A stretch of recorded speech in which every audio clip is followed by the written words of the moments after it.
ಇದು 2005ರಲ್ಲಿ ನಡೆದ ಒಂದು ದುರಂತ. ರೈಲ್ವೆ ಗೇಟ್ಮ್ಯಾನ್ ವೆಂಕಟಪ್ಪನವರ ಕಥೆ.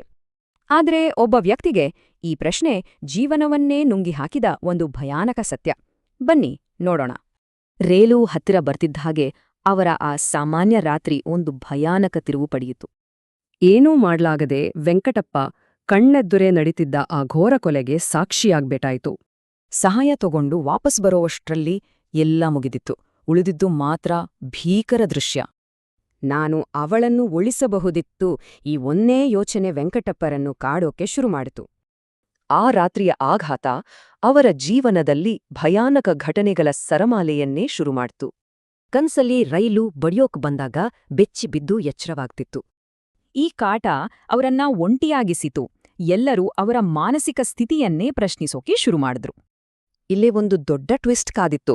ಅಷ್ಟಕ್ಕೂ ಆ ಕಾರಿನೊಳಗೆ ಇದ್ದಿದ್ದು ಯಾರು?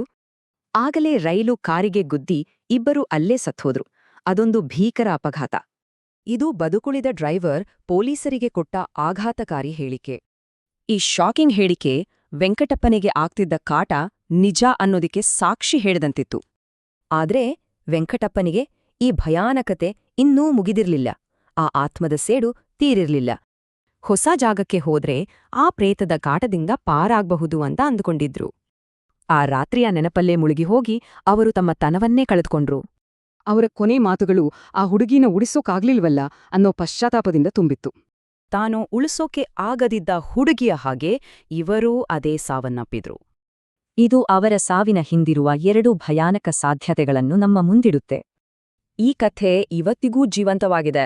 ಅಲ್ಲಿ ನಡೆದ ದುರಂತಕ್ಕೆ ಒಂದು ಜ್ವಲಂತ ಸಾಕ್ಷಿಯಾಗಿದೆ.